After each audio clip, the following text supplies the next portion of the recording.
اعوذ باللہ من الشیطان الرجیم بسم اللہ الرحمن الرحیم الحمد للہ الذی نور قلوب العارفین بنور معرفتہ واثبت فؤاد انبیائہ و اولیائہ بقصص الانبیاء والمرسلین واکمل ایمان المسلمین والمؤمنین بولایت علی امیر المؤمنین علیہ السلام اللہم صل علی محمد وآل محمد والصلاة والسلام والتحیۃ والاکرام علی افضل الموجودات العبد المؤید والرسول المسدد المصطفى الامجد المحمود الاحمد اعنی ابا القاسم محمد اللہم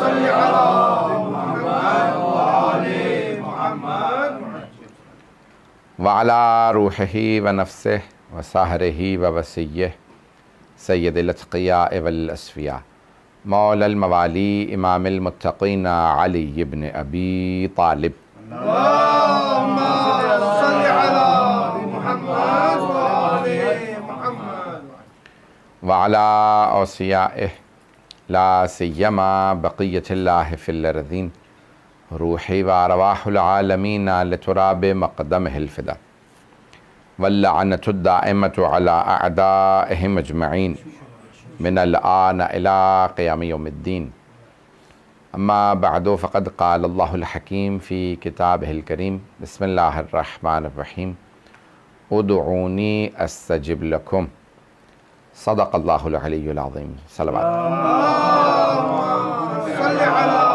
محمد وآل محمد آپ کے اس ایسٹ لندن کے امام بارگاہوں کی طرف سے اس عشرے کا انعقاد کیا گیا ہے، عشرہ محرم الحرام، جس میں Sakina trust, امامیہ mission asset London اور مسلم کمیونٹی آف ایسکس نے ان سلسلہ مجالس کو برپا کیا۔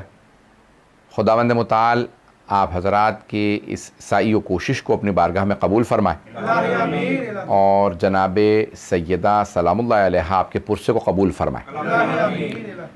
میں سلسلہ مجالس کو جاری رکھے ہوئے ہوں، دعا کے عنوان سے، دعا کے موضوع پہ جو ہم نے عشرہ شروع کیا اس کو جاری رکھیں گے۔ چند پہلو پیش کر چکا، ایک پہلو کی طرف اشارہ کرنا چاہوں گا کہ یوں تو دعا مانگنا گستاخی معلوم ہوتا ہے کہ انسان اللہ سے مانگ رہا ہے اور یا اسے یہ بتا رہا ہے ضرورت کیا ہے، یا یہ بتانا چاہ رہا ہے کہ میری مصلحت کیا ہے۔ دونوں توحید کا انکار معلوم ہوتے ہیں، لیکن کیا کیا جائے اگر وہ خود ہی کہہ دے ادعونی استجب لکم، مانگو تو صحیح میں عطا کروں گا۔ تو جب اس نے خود ہی کہہ دیا مانگو تو اب یہاں مانگنا چاہیے۔ فلسفہ دعا کیا ہے، کیا حکمت ہے کہ انسان کیوں مانگے؟ اب یہاں پہ اللہ کہہ رہا ہے مانگو، تو اب زیادہ تر لوگ، دنیاوی جو لوگ ہیں، زیادہ تر حتیٰ دیندار لوگ بھی، بڑے بڑے دیندار لوگ، وہ سب مادی چیزیں ہی مانگیں گے۔ مکان دے دے، گاڑی دے دے، بچے کی شادی نہیں ہو رہی ہے، شادی کا جہیز دے دے، بیٹے کا رشتہ ہو گیا ہے، پروردگارہ مثال کے طور پہ ولیمے کا بندوبست کر دے۔ مذہبی افراد بھی، بڑے بڑے مذہبی افراد بھی مادی چیزیں مانگیں گے۔ پروردگارہ جب مانگ تجھ سے رہے ہیں تو مانوی چیزیں مانگنی چاہیے، لیکن مانگتے زیادہ تر لوگ مادی چیزیں ہیں، مٹیریلسٹک چیزیں مانگتے ہیں۔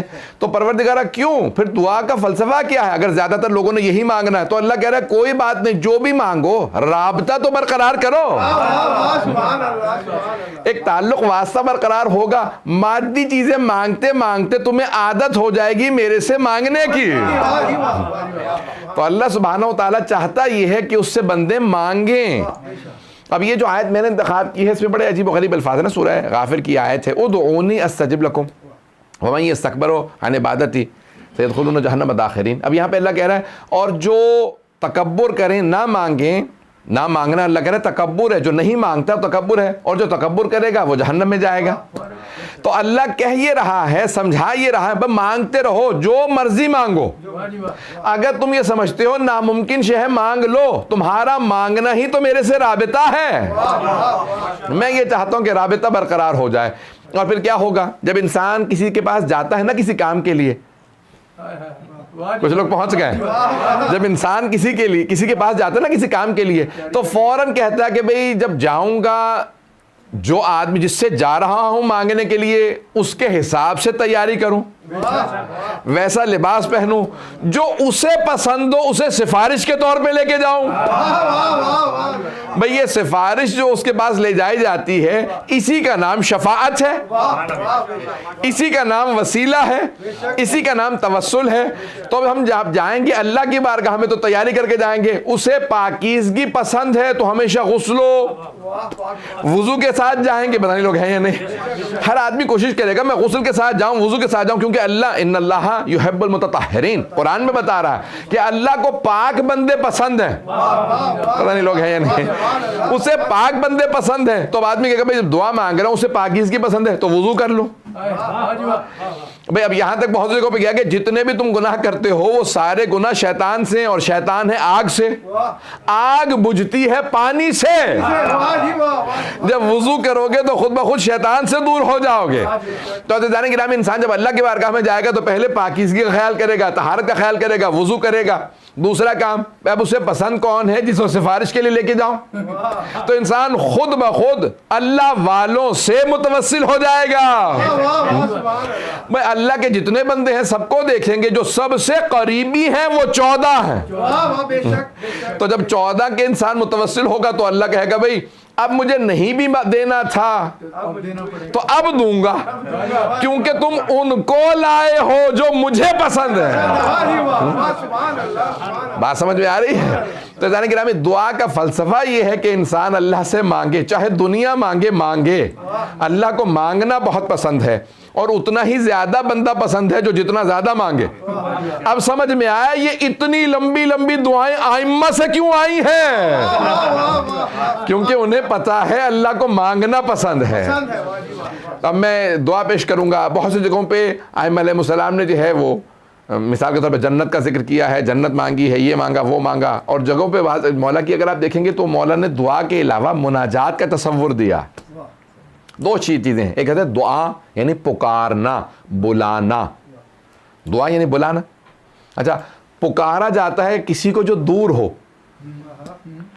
اور مناجات ہے نجوہ سے، نجوہ کہتے ہیں سرگوشی کو، وسپر کرنے کو، پتہ نہیں لوگ ہیں یا نہیں ہیں، سرگوشی کی جاتی ہے جو قریب ہو۔ بھئی سارے دعائیں پیش کر رہے تھے، مولا نے کہا مناجات خدا دور کب ہے جو پکار رہے ہو؟ مناجات کا تصور دیا، کہا نہیں اللہ سے نجوہ کرو، سرگوشی کرو، جو ان اللہ یعلم خائنۃ الاعین، جو آنکھ کوئی نہیں دیکھ سکتا کہ یہ تڑپ رہی ہے، خدا اسے بھی دیکھ لیتا ہے۔ ارے یہ آنکھ کتنا تڑپ رہی ہے۔ کئی مرتبہ ایسا ہوتا ہے نا کہ میں کسی کے سامنے رونا نہیں چاہتا، انسان کا خصوصاً مردوں میں ہوتا ہے کہ وہ کہتے ہیں میں دوسروں کے سامنے کیوں رہوں، میں آنسو بہاؤں گا لوگ دیکھیں گے مجھے، یہ کمزور آدمی ہے۔ تو امام فرماتے ہیں جب تم اپنے آنسو روک رہے ہوتے وہ پھر بھی جانتا ہے کہ یہ آنسو روک رہا ہے۔ تو خداوند متعال تمہارے دلوں کے بھید جانتا ہے۔ کئی مرتبہ میں یہاں پہ ایک روک کے جملہ پیش کروں گا کہ امام حسن مجتبی علیہ السلام سے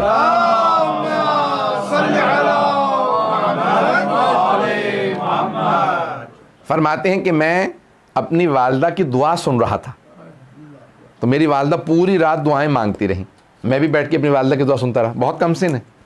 تو جب صبح ہوئی تو کہا، میں نے اماں سے کہا کہ اماں پوری رات میں نے آپ کی دعائیں سنی، آپ نے سب کے لیے دعا مانگی، پروردگارہ سلمان بیمار ہے صحت دے دے، ابو ذر کے گھر میں فاقہ ہے اسے کھانا دے دے، مقداد کے بچے بیمار تھے پروردگارہ شفا دے دے۔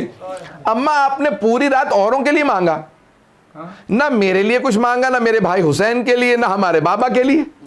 کہا بیٹا تم میرے دل میں بستے ہو، جب میں اوروں کے لیے مانگوں تو خدا جانتا ہے میرے دل میں تمہارے لیے کیا ہے۔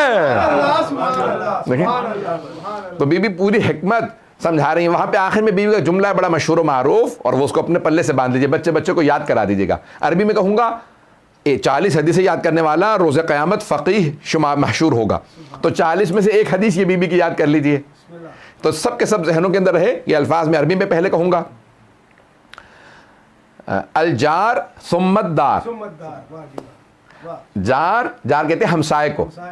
ثم الدار پھر گھر والے. پتہ نہیں لوگ ہیں یا نہیں. پہلے ہمسایوں کے لیے نیبرز فرسٹ. پتہ نہیں لوگ ہیں یا نہیں. بی بی فرما رہی ہیں پہلے ہمسایوں کے لیے پھر گھر والوں کے لیے. ہوتا کیا ہے ہم جب دعا مانگنے بیٹھتے ہیں کئی لوگ کہتے ہیں دعا قبول کیوں نہیں ہوتی. ہم الٹی ترتیب پہلے اپنے لیے مانگیں پروردگار مجھے گاڑی دے دے, میری بیوی کو صحت دے دے, بچہ امتحان میں پاس ہو جائے, بیٹی کی شادی ہو جائے, پھر بھائی کے لیے مانگا, پھر ان کے بچوں کے لیے مانگا, پھر دور کے لیے, پھر مومنین کے لیے, پھر آخر میں ہمسایوں کے لیے. بی بی فرما رہی ہیں کہ بھئی تم غلط ترتیب سے آ رہے ہو. پتہ نہیں لوگ ہیں یا نہیں. ترتیب غلط ہے. پہلے دوسروں کے لیے مانگ لو, اپنوں کی تو خود بخود سنی جائے گی. تو یہ فلسفہ بی بی سمجھا رہی ہیں. پوری دعا کا جو نظام ہے ہوتا یہ ہے کہ ہم اپنے یہاں سے شروع کرتے ہیں, اپنے سے شروع کریں گے, پھر اپنے اہل و عیال سے. تو عزیزان گرامی نہیں, حکمت یہ ہے کہ دوسروں کے لیے پہلے مانگیں تو خود بخود اپنوں کے لیے دعا قبول ہو جائے گی. تو اب کئی پہلو ہیں دعا کے جو آج میں پیش کرنا چاہ رہا ہوں. انشاءاللہ تعالی ہر روز کچھ نہ کچھ نئے کوشش کر رہا ہوں کہ نکات لے کے آؤں آپ کے لیے. تو عزیزان گرامی اب یہ عجیب و غریب انداز ہے کہ اللہ خود کہہ رہا ہے ادعونی, دعا مانگو, مجھ سے مانگو تو صحیح, مجھے عطا کرنے کا ڈھب بھی آتا ہے, انداز بھی آتا ہے, وہ بے نیاز ہے. بھائی دیکھیے مثال کے طور پہ ایک تھوڑی سی بات پیش کروں آپ کو, میں اگر سمجھا پاؤں کہ ایک شے میں اپنے پاس سے کسی کو دے دوں, مثال کے طور پہ اپنی انگوٹھی اتار کے دے دوں. اب میرے پاس مثال کے طور پہ 5 انگوٹھیاں ہیں تو ایک کم ہو جائے گی. ایسا ہے یا نہیں؟ اپنی انگوٹھی ایک میں کسی کو دے دوں تو میری ایک انگوٹھی کم ہو جائے گی. انسان کسی بھی دنیا میں بہت سے لوگ پہنچ گئے, بہت سے دنیاوی لوگوں کے پاس کہیں چلے جائیے, کسی آپ نے کچھ مانگ لیا تو اس کے دولت میں سے اتنی شے کم ہو گئی. لیکن ہم سب اللہ کے بندے ہیں, اس کی ملکیت ہے. وہ اپنے خزانے میں سے کسی کو کچھ دے بھی دے تو اس کے خزانے میں کمی نہیں آتی. پتہ نہیں بات پہنچی ہے نہیں پہنچی. امام معصوم علیہ السلام کا فرمان ہے پروردگارا تو دے بھی دے گا تو تیرے خزانے میں کون سی کمی آ جائے گی, تیرا تو خزانہ ویسا ہی رہے گا. پتہ نہیں لوگ پہنچے یا نہیں پہنچے. نہیں, امام معصوم علیہ السلام ہی سمجھا سکتے ہیں. تو ہمارے ہاں دعاؤں کے مختلف مجموعے ہیں. میں نے کل یہ پرسوں میں کسی ایک مجلس میں پیش کیا تھا کہ اس میں بتا رہا تھا کتاب جو ہماری دعاؤں کے مجموعے ہیں کہ ہمارے جو مختلف علماء نے جو دعائیں جمع کی ہیں. تو ایک شیخ بہائی کی کتاب کا میں نے ذکر کیا تھا کہ ان کی ہے مفتاح الفلاح. فلاح کہتے ہیں کامیابی کو اور مفتاح کہتے ہیں چابی کو. کہہ لیجئے کہ کامیابی کی کنجیاں, دا کیز ٹو سکسیس. شیخ عباسی قمی کی جو کتاب ہے کہ مفاتیح الجنان یعنی جنتوں کی چابیاں. پتہ نہیں لوگ ہیں یا نہیں. تو مختلف ہمارے ہاں دعاؤں کی کتابیں ہیں, مختلف اعمال کی کتابیں ہیں.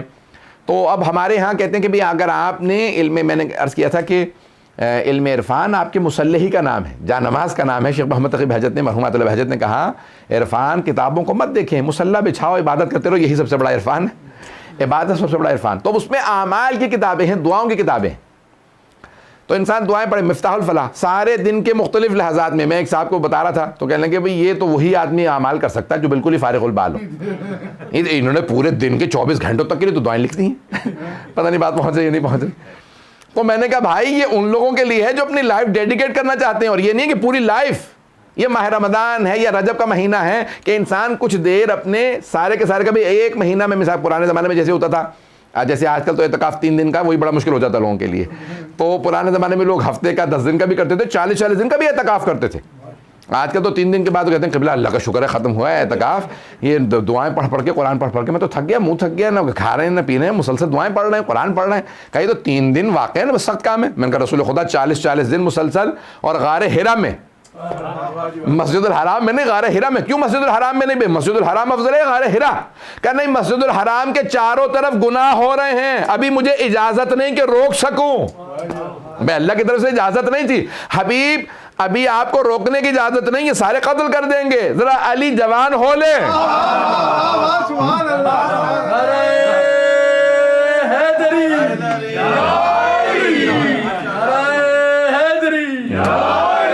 غور فرما رہے جانے گرام کہ میرا علی جوان ہو لے تو، اور کتنے جوان ہونے کے لیے؟ 18-20 سال کے نہیں، 9-10 برس کے ہو جائیں علی اکیلے سب کے لیے کافی ہیں۔ 10 برس کے جناب امیر پیغمبر اور جناب امیر میں 30 برس کا فاصلہ ہے۔ 40 برس کے سن میں پیغمبر نے اعلان رسالت کیا، جناب امیر ہر جگہ ساتھ پتہ نہیں لوگ ہیں یا نہیں، ہر جگہ ساتھ، اور یہاں تک ملتا ہے کہ نہیں میں اکیلا جاؤں گا، یا جب غار حرا میں تھے 2 جملے پیش کر دوں، اس کے بعد یہ 2 جملے ہیں کیونکہ اب آپ لوگوں نے ماحول بنایا تو آگے بڑھوں گا۔ تو اب جناب سرور کائنات غار حرا میں اعتکاف کے لیے، اور جناب خدیجہ اور جناب رسول خدا نے پالا تھا جناب امیر کو، گود لے لیا تھا، جناب ابو طالب سے کہا کہ چچا جان آپ نے مجھے پالا ہے، اپنا بیٹا مجھے دے دیجیے۔ جناب رسول خدا جناب خدیجہ کے ہاں اولاد نہیں تھی ابتدا میں، بعد میں 40 کے بعد جناب قاسم، جناب عبداللہ اور جناب فاطمہ زہرا کی ولادت ہوئی بعثت کے بعد۔ تو پہلے 15 سال اولاد نہیں، پتہ نہیں لوگ ہیں یا نہیں۔ 25 برس کے تھے پیغمبر اسلام جب شادی ہوئی، 5 سال اولاد نہیں ہوئی، 30 برس کے تھے جناب امیر، تو جناب خدیجہ جناب رسول خدا دونوں نے جناب ابو طالب سے کہا کہ ہمیں علی گود دے دیں۔ پتہ نہیں لوگ ہیں یا نہیں۔ ساری کائنات عاشق رسول خدا کی، سب ان سے مانگ رہے ہیں، یہ سب تمہارا کرم ہے آقا کہ بات اب تک بنی ہوئی ہے۔ ساری دنیا کہتی ہے آقا، اب پیغمبر سے سب مانگ رہے ہیں، پیغمبر جناب ابو طالب کے پاس جا کے کہہ رہے ہیں علی مجھے دے دیں۔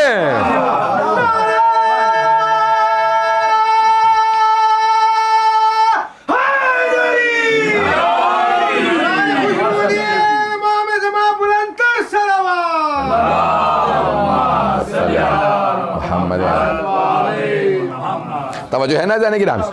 تو اب یہاں جناب سرور کائنات صلی اللہ علیہ وسلم اور جناب خدیجہ نے پالا۔ اب جناب خدیجہ اکثر اوقات بس ایک ہی بات کہا کرتی تھی کہ یا علی آپ کے بھائی، کیونکہ چچا تایا کے ہیں، تو کہا کہ آپ کے بھائی غار حرا میں ہیں اور اب 3 دن ہو گئے 4 دن ہو گئے آئے نہیں ہیں، تو کیا کرتی کہ آپ کھانا لے جائی۔ تو کم سن جناب امیر وہاں پورے غار حرا میں پہاڑ پہ چڑھ کے جاتے جناب رسالت میں آپ کو کھانا پہنچانے۔ روایات میں ہیں کئی مرتبہ جناب خدیجہ کہتی ہیں آج میں بھی ساتھ چلوں گی۔ اور جب اعلان رسالت ہو گیا تو کسی نے پوچھا بھئی یہ 3 افراد ہمیشہ ساتھ مسجد الحرام میں کھڑے رہتے ہیں، کہ کون کون؟ کہ آگے ہیں ایک آدمی جو بہت وجیح ہیں، بہت خوبصورت ہیں، آنکھیں، ناک، دانت، چہرہ دیکھنے سے تعلق رکھتا ہے، خوبصورتی کمال پہ ہے، وہ آگے کھڑے ہوتے ہیں امام ابا قبا میں، ساتھ میں ان کے پیچھے ایک بچہ کھڑا ہوتا ہے، اور پشت پہ ایک خاتون کھڑی ہوتی ہیں برقعے میں۔ نہیں لوگ ہیں یا نہیں؟ کہ یہ 3 ہمیشہ کھڑے رہتے ہیں۔ تو اب کسی نے سوال کیا تو جناب جعفر طیار نے بتایا کہ وہ جو سامنے کھڑے ہیں نام ہے محمد، ساتھ میں جو دائیں طرف پیچھے کھڑے ہیں وہ ہیں علی، اور وہ جو خاتون ہیں وہ ہیں خدیجہ۔ تو اب یہ نقشہ کھینچا کہ بھئی ہمیشہ نماز میں ساتھ ہر جگہ پہ، تو جناب خدیجہ جناب امیر آتے غار حرا میں، تو پیغمبر وہاں اعتکاف کیوں کر رہے ہیں؟ کہ کیونکہ مسجد الحرام کے چاروں طرف گناہ ہو رہے ہیں، میرا جی بھر جاتا ہے، میں گناہ نہیں دیکھ پاتا۔ بھئی اگر پیغمبر برداشت نہیں کر پا رہے، مکے میں گناہ ہو رہے ہیں، پیغمبر برداشت نہیں کر پا رہے، کہہ رہے مجھے اعتکاف پہ جانا ہے، جب انہیں اعتکاف پہ جانے کی ضرورت ہے جو پاک و پاکیزہ ہیں، عصمت کبریٰ پہ ہیں، تو ہم اس ماحول میں رہیں آلودہ کے نہیں ہوں گے؟ اس لیے ہمیں کبھی کربلا جانے کی ضرورت ہے۔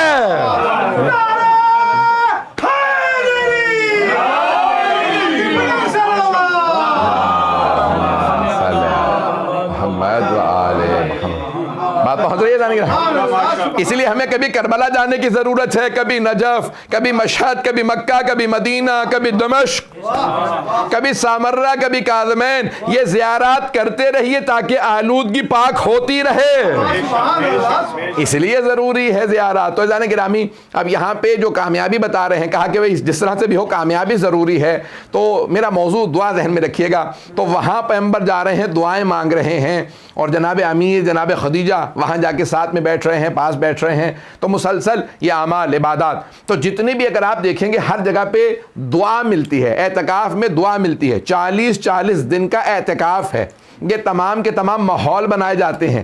یہ اشارہ ہے کہ جب انسان کو واقعاً اپنی دعا قبول کروانی ہو اور دعا قبول نہ ہو رہی ہو تو کئی مرتبہ 40 دن تک اپنے آپ کو آلودگی سے پاک رکھو، دعا قبول ہو جائے گی۔ تو بہت سی دعاؤں کے لیے انسان کو اعمال کرنے پڑتے ہیں۔ اب 2 یا 3 اعمال جلیلی میں پیش کر دوں کہ جو 40 دن کیجئے دعا ضرور قبول ہوگی۔ علماء نے بتائے ہیں چند نسخے، کبھی دعا اگر قبول نہ ہو رہی ہو، آقا بہت اہم دعا ہے قبول نہیں ہو رہی، تو کیا کیا جائے؟ کہا چلہ، آپ کہتے ہیں نا چلہ، کبھی آپ نے سوچا چلہ کیا لفظ ہے؟ یہ چلہ فارسی سے آیا۔ چہل فارسی میں کہتے ہیں 40 کو چہل، چہل کہتے ہیں چہلم، وہیں سے چہلم بھی آیا۔ 40 40 عربی میں، فارسی میں کہتے ہیں چہلم، عرب کہتے ہیں کیونکہ حدیث میں آیا 40 حسینی، فارسی میں کہتے ہیں چہلم، اسے آپ کہتے ہیں اردو میں 40واں مثال کے طور پہ۔ تو اب چہلم ہے، اسی چہلم سے ہے چلہ، یعنی 40 دن کسی کام کو انجام دینا۔ تو ہمارے علماء کہتے ہیں کیونکہ رسول خدا کی حدیث سے پیش کر دوں، اور یہ مرحوم بہت بڑے ہمارے عارف گزرے ہیں سید مہدی بحر العلوم، ان کا رسالہ منسوب آغا بحر العلوم، رسالہ عرفان ان کا ہے، اس میں انہوں نے اس حدیث کو لکھا رسول خدا کی کہ من اصبح للہ 40 صباحا یفتح اللہ ابواب الحکمت من قلبہ الی لسانہ، جو 40 دن مسلسل ہر کام خلوص سے انجام دے، سنسیئرلی انجام دے، اخلاص کے ساتھ انجام دے، تو اللہ حکمت اور دانائی کے وزڈم کے دروازے اس کے دل سے زبان پہ کھول دیتا۔ 40 دن شرط ہے، پتہ نہیں لوگ ہیں یا نہیں۔ بڑے بڑے علماء کہتے ہیں ہم نے اس 40 کا بڑا اثر دیکھا ہے، 40 کا اثر دیکھا ہے۔ ایک بہت بڑے مرجع کا نام مناسب ہے کہ نہیں، تو وہ کہنے لگے، ان سے شاگردوں نے شکایت کی کہ اتنے بڑے آیت اللہ آئے تھے، آپ ان کے لیے کھڑے نہیں ہوئے، اور وہ شاگرد آیا آپ کا، اس کے لیے کھڑے ہو گئے۔ کہ کئی مرتبہ وہ جو بزرگ آیت اللہ آ رہے تھے نا، تو میں دیکھ رہا تھا میں ان کے لیے اس لیے کھڑا ہونا چاہ رہا ہوں کہ انہیں خوش کر دوں، اللہ کو نہیں۔ کیونکہ جب پچھلی دفعہ میں ان کے گھر گیا تھا تو یہ میرے لیے کھڑے ہوئے تھے، تو میں نے دیکھا کہ اللہ سے زیادہ ان کی خوشنودی میرے مد نظر ہے، اس لیے کھڑا نہیں ہوا۔ پروردگارہ 40 کا چلہ کاٹ رہا ہوں، پتہ نہیں لوگ ہیں یا نہیں ہے۔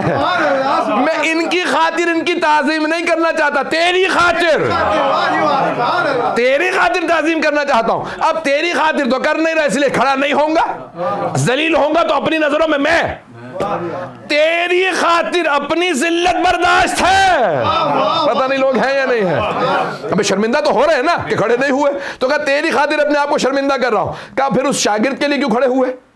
کہا کیونکہ جب میں نے اس کے چہرے پہ رونق دیکھی، نور دیکھا، تو مجھے احساس ہوا کہ نہیں، یہ میں اپنے سے کمتر تو نہ سمجھوں اسے، ارے شاگرد ہوتے ہوئے اتنا نور، تو میں نے کہا پروردگارہ تیری خاطر اس کے لیے کھڑا ہو رہا ہوں۔ بات واضح ہوئی؟ تو کئی مرتبہ اس لیے وہ کر جاتا ہوں کام کہ جو مجھے یقین ہوتا ہے اللہ کی خاطر ہے۔ 40 دن کر کے دیکھ لیجئے، لوگوں کو خوش نہ کیجئے، صرف اللہ کو خوش کیجئے۔ کئی لوگ ناراض ہو جائیں گے لیکن آپ کا دل منور ہو جائے گا۔ تو یہ 40 دن جو خوشنودی کے ہیں، میں نے اسی لیے ساری بیس باندھی ہے تاکہ 40 دن کیوں ضروری ہیں۔ ہمارے ہیں اسلام میں 40 سال، رسول خدا کو کہا اعلان رسالت 40، جناب موسیٰ 40، تو 40 سال، 40 مہینے کے لیے بھی ہے، 40 ہفتے بھی۔ ہم شکم مادر میں 40 ہفتے رہے ہیں۔ اگر یہاں کے اگر کبھی آپ کے گھر میں کسی کی ولادت ہوئی تو وہ عموماً جو ہے، یہ ڈاکٹر صاحب بیٹھے ہوئے ہیں، ان سے بڑا کیا میں کیا سناؤں، لیکن بہرحال اب مجلس میں ہی پڑھ رہا ہوں۔ تو اب دیکھیں آپ کو بک ملتی ہے ڈاکٹرز کی طرف سے، ڈاکٹر صاحب بتا دیں کہ عموماً وہ مڈ وائف آتی ہے، تو وہ آپ کو جو بکلیٹ دیتی ہے نا، خواتین کو دیتی ہے، تو وہ دیتی ہے 40 ہفتے کی، 9 مہینے کی نہیں، پتہ نہیں لوگ ہیں یا نہیں، وہ بھی 40 ہفتے ہیں۔ تو انسان کی زندگی میں سارے کمالات 40 سے وابستہ، 40 سال، 40 مہینے، 40 ہفتے، 40 دن، 40 گھنٹے، پتہ نہیں لوگ ہیں یا نہیں ہیں۔ تو اب 40 دن کوئی دعا مانگیے دل سے قبول ہوگی۔ اب اماموں سے پوچھا، بڑے بڑے علماء سے پوچھا کیا کام کریں 40 دن مسلسل دعا قبول ہو؟ تو کہا جو مجرب ہے، مجرب لفظ آپ نے سنا ہوگا، عربی کا لفظ ہے، تجربے سے ہے، کہ I have experimented this، میں نے خود اس کا ایکسپیریمنٹ کیا ہے، اسے کہتے ہیں مجرب۔ جب بھی علماء اپنی کتاب میں لکھے نا کہ یہ عمل کیجئے کام ہو جائے گا، یہ مجرب ہے، یعنی میں خود تجربہ کر چکا ہوں، مجھے بھی اسی سے مسئلہ حل ہوتا ہے۔ تو علماء نے لکھا 40 دن کون کون سے کام کیے جائیں؟ تو کہا سب سے زیادہ تیر بہدف زیارت عاشورہ 40 دن۔ پتہ نہیں لوگ ہیں یا نہیں؟ تو 40 دن زیارت عاشورہ کا پڑھ کے دیکھ لو، کام نہ ہو تو پھر کہنا۔ کہ اور کون سے کام؟ کہا بھی بہت سمپل سے کام ہیں، چاہے ایک تسبیح پڑھو، 5 پڑھو، 12 پڑھو، جو مرضی پڑھو، صلوات کو 40 دن پڑھ کے تو دیکھو، صلوات کو 40 دن پڑھ کے دیکھو، اور ایک تسبیح استغفار کی عشاء کی نماز کے بعد 40 دن۔ ایک مرجع نے کہا کہ بھئی یہ استغفار کی، بچیوں کا رشتہ نہ ہو رہا ہو، اولاد کا ہو، رزق کا ہو، نوکری کا ہو، ویزے کا ہو، میں جس کام کے لیے دیتا رہتا ہوں۔ ایک صاحب کو ایک مرتبہ آیا، کہنے لگے مولانا لگ رہا ہے ساری زندگی الٹ گئی ہے۔ تو میں نے کہا بھی کیا مسائل ہیں؟ کہنے لگے کہ بھئی نہ رشتہ ہو رہا ہے، نہ ویزا ہو رہا ہے، نہ جاب کا مسئلہ حل ہو رہا ہے، اور میں نے کہا بھئی یہ کہنے لگے بھئی اکٹھی شروع کر دوں؟ میں نے کہا بھئی جانتا ہوں پریشان ہے، ایک وقت میں ہمارے وہ مرجع نے مجھے جو میں نے سنا تھا کہ ایک وقت میں ایک کام کے لیے، تو ہفتہ نہیں گزرا تھا ان کا فون آ کے کہ پہلا کام ہو گیا، چھوڑ کے دوسرے پہ شروع کر دوں؟ 40 دن تو پورے نہیں ہوئے، تو میں نے کہا کوئی مسئلہ نہیں ہے، دوسرے پہ شروع کر دیجئے۔ فوراً ان کا 10 دن 11 دن بعد فون آیا، کہ دوسرا کام بھی ہو گیا، ایسا تو نہیں کہ ریورس ہو جائے، میں اگلے پہ چلا جاؤں؟ میں نے کہا نہیں، شروع کر دیں، تو تیسرے پہ۔ تو 40 دن کے اندر ان کے تینوں کام ہوئے۔ تو عزیزان گرامی، یہ ایسے ایسے اعمال ہیں کہ آپ کو اہل بیت علیہ السلام کا کوئی عمل لے لیجئے۔ کسی نے علامہ طباطبائی سے کہا آغا میں مسائل کے سیلاب میں ڈوب رہا ہوں، مسائل کے سیلاب میں، اتنے مسائل ہیں کہ زندگی مسائلستان بن گئی، مسائلستان بن گئی ہے کہ چاروں طرف سے مسائل میں گھر گیا ہوں، تو کیا کروں؟ مجھے لگتا ہے میری زندگی ختم ہوتی نظر آ رہی ہے، کچھ کام نہیں ہو رہا۔ تو کہا جتنے سیلاب آئے ہوئے نا، مسائل کا سیلاب آیا ہوا، اس سے بڑا سیلاب صلوات کا لیا۔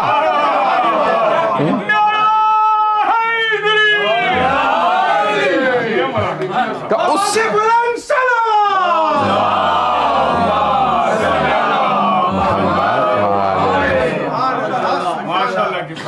تو فرمانے لگے اس سے بڑا سیلاب صلوات کا لیا، جو سارے کے سارے مسائل کو صلوات میں ڈبو دے گا تو خود بخود زندگی آسان ہو جائے گی۔ زندگی کے اندر مسائل حل ہوتے ہیں تو صلوات سے ہوتے ہیں۔ تو کہا اگر چاہتے ہو زندگی رواں چلتی رہے، اس میں ہرڈلز نہ آئیں، رکاوٹیں نہ آئیں اور پیچیدگیاں نہ آئیں، تو کہا کیا کیا جائے؟ کہا صلوات زیادہ سے زیادہ پڑھتے رہو۔ اور ایک بہت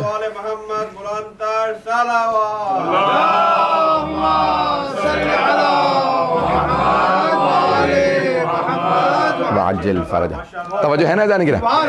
تو اب یہ زندگی کے اندر صلوات کا عجیب و غریب، بہت بڑے عالم تھے، تو وہ کہیں پارا چنار چلے گئے، وہاں کے نہیں تھے، وہاں تبلیغ کے لیے چلے گئے۔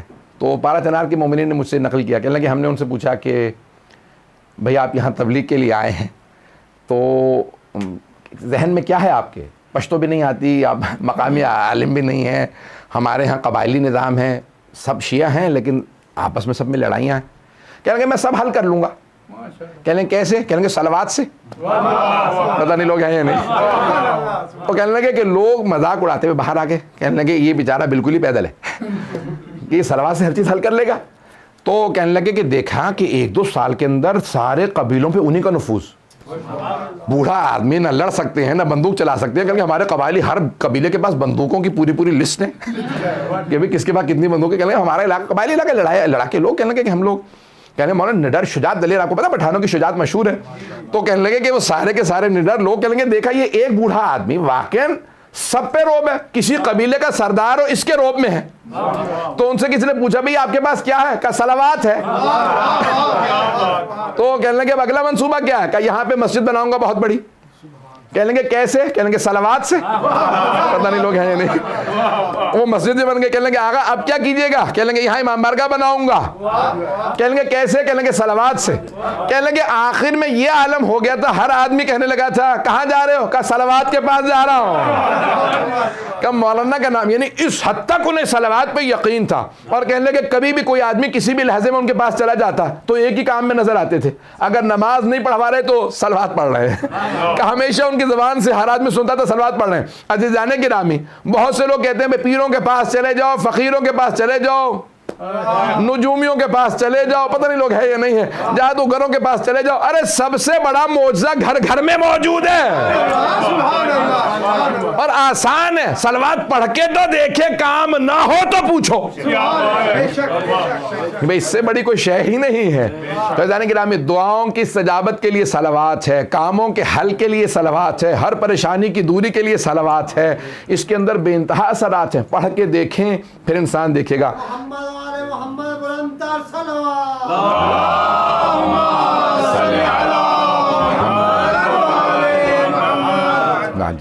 غور فرما رہے ہیں.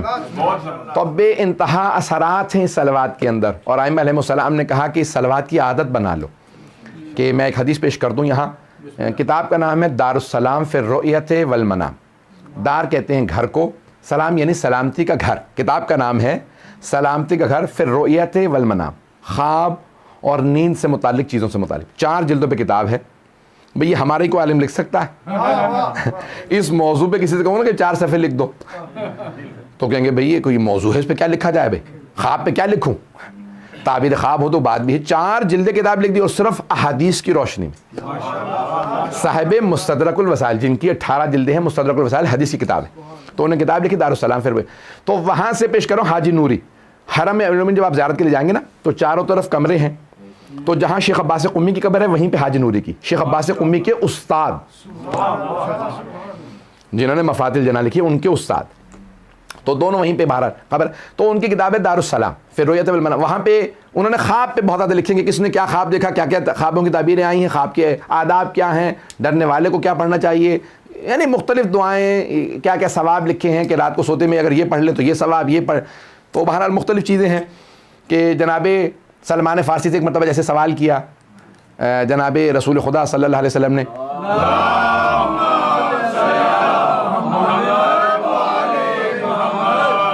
مفہوم روایت سے پیش کر رہا ہوں کیونکہ موضوع سے متعلق تھا, بس پیش کر رہا ہوں, مجھے وہ روایت بھول نہ جائے تاکہ میں وہ پیش کرنا چاہ رہا ہوں. کہ بھئی صحابہ سے, پیغمبر اسلام نے جناب سلمان سے نہیں, صحابہ سب سے سوال کیا. تو جناب سلمان بھی بیٹھے تھے. کہا بھئی تم میں سے کون ہے جو ہر رات پوری رات عبادت میں گزارے, سارے انبیاء سے مصافحہ کرے اور پوری رات میں ختم قرآن کر کے سوئے اور راہ خدا میں جہاد کرے. سارے خاموش, کہا سارے انبیاء کی طرف ہے نہیں, پوری رات قرآن کون پڑھے. اب جان سکتے ہیں آپ کیسے کیسے لوگ وہاں پہ تھے. تو جناب سلمان نے کہا میں, پتہ نہیں بات پہنچ رہی ہے نہیں, کہا میں ہر رات میں ختم قرآن کرتا ہوں, پورا قرآن ختم کرتا ہوں, سارے انبیاء سے مصافحہ کرتا ہوں, پوری رات عبادت کرتا ہوں اور جہاد کرتا ہوں. وہاں پہ ایک صحابی فوراً, نام لینا مقصود نہیں ہے, انہوں نے کہا یا رسول اللہ خود میں نے دیکھا تھا یہ سو رہا تھا اور کہہ رہا پوری رات عبادت کرتا ہوں. پیغمبر مسکرانے لگے, کہا سلمان سمجھائیے ذرا اسے کہ کیسے آپ پوری رات عبادت کرتے ہیں. کہا یا رسول اللہ آپ ہی نے تو فرمایا تھا جو 3 اخلاص پڑھے وہ ختم قرآن کرتا ہے, تو میں ایک رات میں 3 اخلاص پڑھ کے سوتا ہوں, ختم قرآن ہو گیا. اور عبادت پوری رات کیسے؟ کہا یا رسول اللہ آپ ہی نے تو کہا تھا جو وضو کر کے سوئے پوری رات عبادت کا ثواب. پتہ نہیں لوگ ہیں یا نہیں ہے. کہا میں ہمیشہ وضو کر کے سوتا ہوں, پوری رات عبادت کا ثواب. کہا سارے انبیاء سے مصافحہ, کہا تسبیحات 4 جو 3 دفعہ پڑھے انبیاء سے مصافحہ کا. پتہ نہیں لوگ ہیں یا نہیں. کہا اتنے چھوٹے چھوٹے اعمال سے اتنا ثواب. تو یاد رکھیے بڑے بڑے اعمال سوچنا بند کر دیں, چھوٹے چھوٹے شروع کریں, وہ بڑے بڑے ثواب دے گا.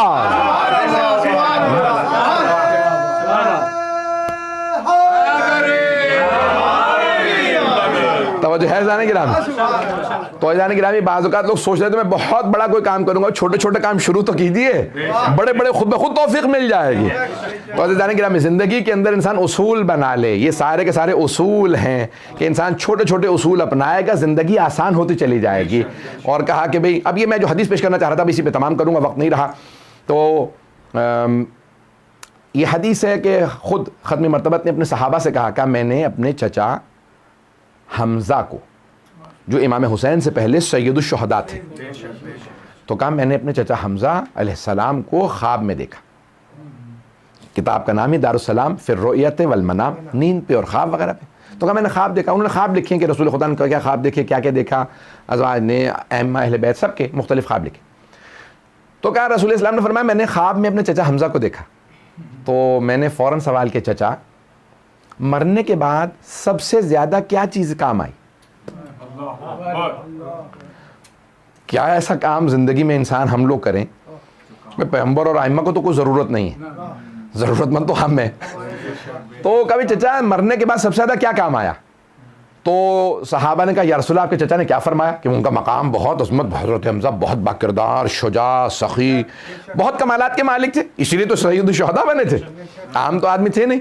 کہا آپ کے چچا نے کیا فرمایا؟ تو رسول اسلام نے کہا, میرے چچا نے کہا یا رسول اللہ مرنے کے بعد 3 چیزیں بہت کام آئیں. مرنے کے بعد 3 چیزیں بہت کام آئیں. کہا کون سی چیزیں؟ کہا پہلے یا رسول اللہ مجھے تو علی سے ویسے ہی بڑی محبت تھی,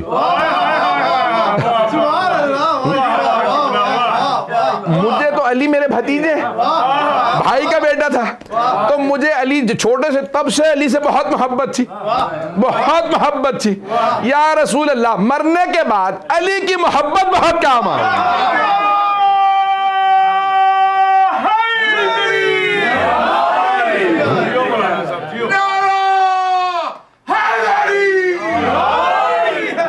توجہ فرما رہے ہیں گرام, کہ مرنے کے بعد علی کی محبت بہت کام آئی. تو کہا یا رسول اللہ دوسرے چیز جو مرنے کے بعد بہت زیادہ کام آئی, کہا یا رسول اللہ آپ نے مجھے اپنی اور اپنی آل کے اوپر درود و سلام بھیجنا سکھا دیا تھا, تو میں بس صلوات پڑھتا رہتا تھا. تو یا رسول اللہ مرنے کے بعد علی کی محبت کے بعد سب سے زیادہ جو شے کام آئی وہ آپ پہ اور آپ کی آل پہ صلوات ہے.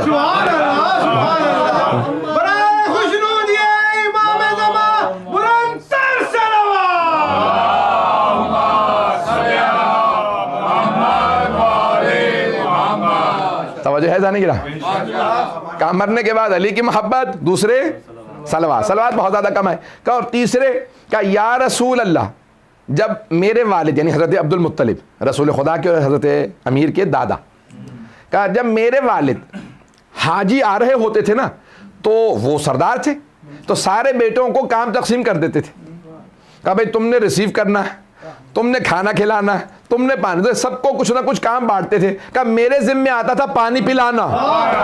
پتہ نہیں لوگ ہیں یا نہیں. کہا یا رسول اللہ مرنے کے بعد جو چیزیں سب سے زیادہ کام آئیں ان میں سے ایک پیاسوں کو پانی پلانا. اب سمجھ میں آیا یہ ہم محرم میں سبیلے کیوں لگاتے ہیں. کسی کے بھی نام سے آپ کہ اپنے مرحوم کی نیت کر لیجئے, صرف ایک جملہ لکھ دیں سبیل حسین, شفاعت کے لیے کافی ہے. کہ ایک بہت بڑے تاجر تھے, شہید دستغیب نے لکھا ہے کہ ایک بہت بڑے تاجر تھے شیراز کے, شیراز ایران کا ایک شہر ہے. تو کہا بھئی بڑے بڑے علماء نے خواب میں دیکھا کہ وہ جنت کے کسی بہت بڑے درجے پہ. تو انہوں نے کہا بھئی یہ ایک بزنس مین تھا, اتنے تو علماء کو مقام نہیں ملتا. تو اس سے پوچھا بھائی تمہیں ایک دکاندار آدمی, تمہاری دکان تھی, اتنا تمہیں ثواب, اتنا خلہ تمہارے سر کے اوپر تاج رکھا ہوا ہے, تاج خلت, پتہ نہیں لوگ ہیں یا نہیں, اور جنت کے اتنے خوبصورت ملابس, کیوں اتنا مقام ملا؟ کہ اصل میں 12 مہینے میرے دکان کے سامنے سبیل لگی رہتی تھی, صرف محرم میں نہیں, 12 مہینے 12 مہینے جو بھائی ہمیشہ سبیل.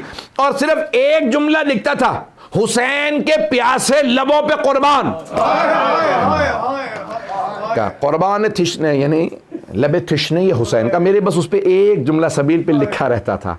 کہ مرنے کے بعد ملائکہ نے کہا اللہ کو تیری یہ صفت اتنی پسند آئی کہ تو نے 12 مہینے ہمیشہ پانی پلایا حسین کے نام پہ, کہ ہر آدمی سیراب ہو کے جاتا تھا. کہا کبھی بھی کوئی میرے یہاں سے پیاسا نہیں. تو جانے گرامی ایسے چھوٹے چھوٹے کام کرتے رہیں, دعائیں قبول ہوتی رہتی ہیں. اور وقت نہیں رہا کیونکہ ہم نے وعدہ کیا تھا مختصر رکھیں گے, وقت سے گزر گیا, کل انشاءاللہ جاری رکھوں گا.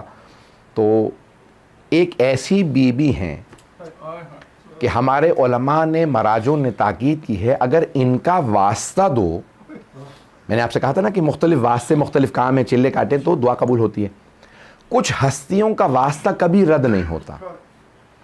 تو ان میں سے 2 بیویاں ایسی ہیں کہ جن کا واسطہ کہتے ہیں سب سے زیادہ باعظمت ہے. ان 2 بیویوں کا، پہلی ہیں جناب فاطمہ اور دوسری ہیں جناب زینب.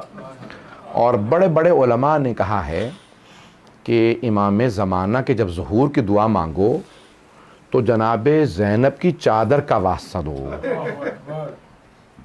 آج حضرت اون و محمد کی شب ہے،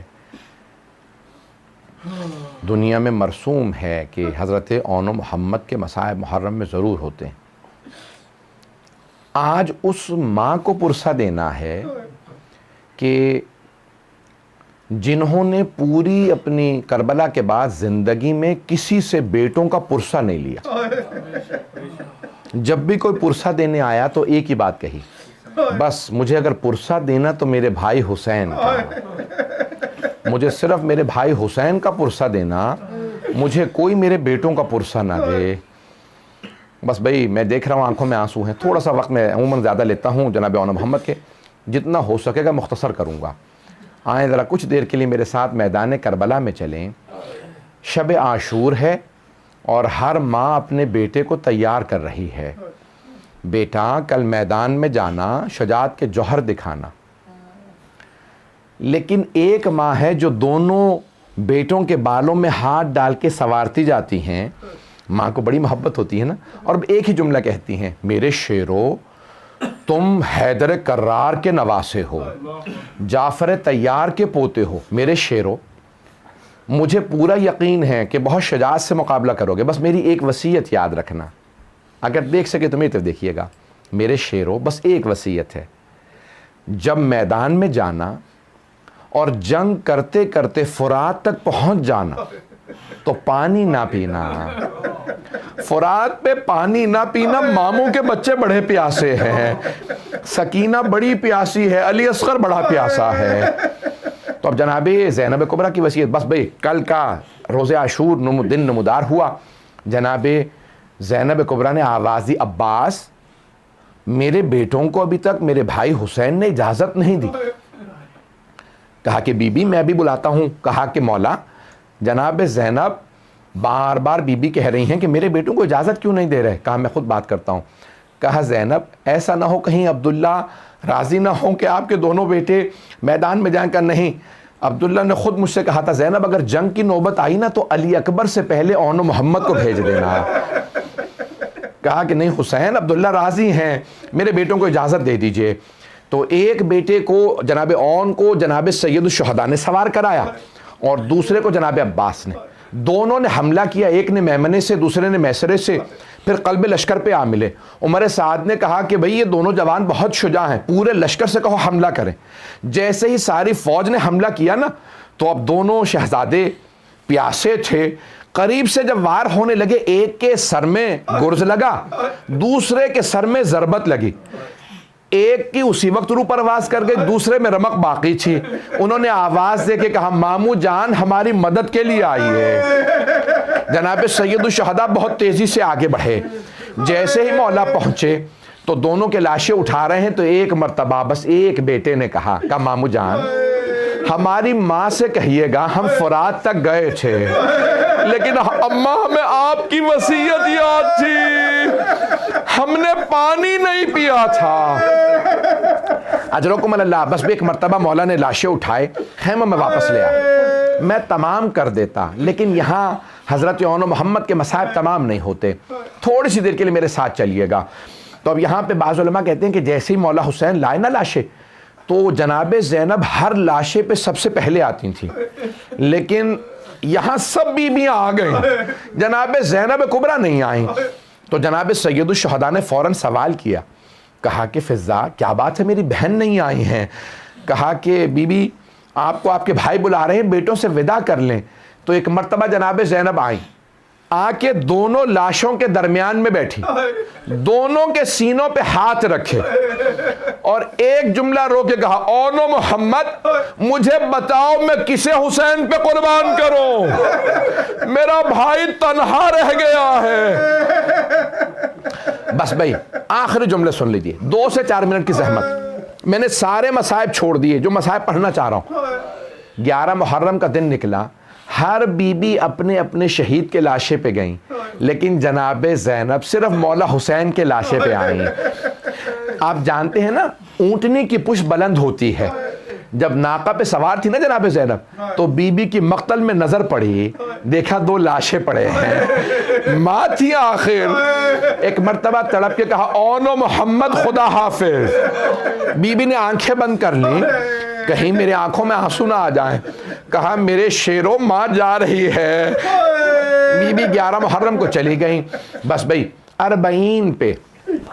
40 سے پہلے رہائی ملی. جب شہداء کے سر واپس آنے لگے نا تو حضرت اونو محمد کے سر آئے. جناب زینب نے سر دیکھے, آنکھیں بند کر لیں. ہر بی بی نے سر دیکھنے کے بعد جناب زینب کو دیکھا, لیکن بی بی نے آنکھیں بند کر لیں. جو سر لے کے آیا تھا اس نے ایک سوال کیا, ان 2 سروں کی وارثہ کون ہے؟ جناب زینب نہیں بول رہی. اس نے دوبارہ سوال کیا, پھر ایک جملہ کہا, کیا بس مجھے اتنا بتا دو, کیا ان 2 سروں کی وارثہ خیموں میں جل کے مر گئی ہے؟ جناب فضہ سے رہا نہیں گیا, کہا لاؤ یہ 2 سر مجھے دے دو, یہ میری آقا زادی کے لال ہیں. کہا بی بی بیٹوں سے وداع تو کر لیں. جناب زینب نے کہا میں علی کی بیٹی ہوں, صدقہ دے کے واپس نہیں لیتی. اجرکم اللہ. بس بھی آخری جملے. رہائی مل گئی. جناب زینب آئیں چہلم پہ, 40 پہ, کربلا آئیں. ہر قبر پہ گئیں. بی بی نے جناب عباس کا مرثیہ کہا, مولا حسین کا مرثیہ کہا, حضرت علی اکبر کا مرثیہ کہا.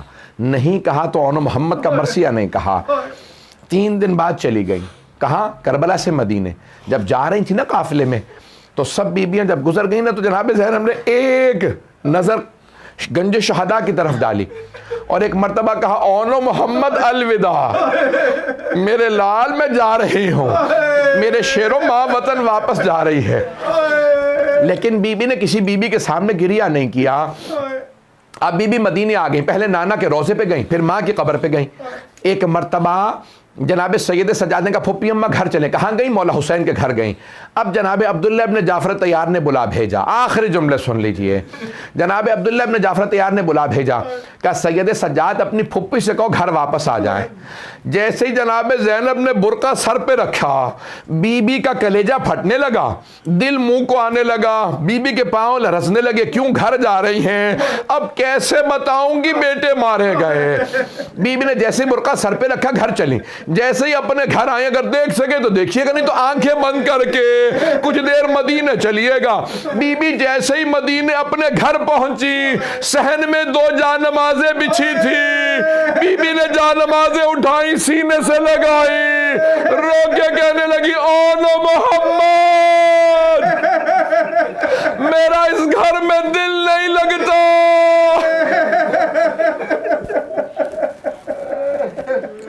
الا لعنت اللہ علی القوم الظالمین وسیعلم الذین ظلموا ای منقلب ینقلبون. پروردگارا جناب زینب کی عظمتوں کا واسطہ صاحب الزمان کے ظہور میں تعجیل فرما, دشمنان اہل بیت کو نیست و نابود فرما, داعش و طالبان کو غارت فرما, مؤمنین کی حفاظت فرما. ربنا تقبل منا انك انت السميع العليم بحق محمد وآلہ الطیبین الطاہرین المعصومین. ماتم حسین.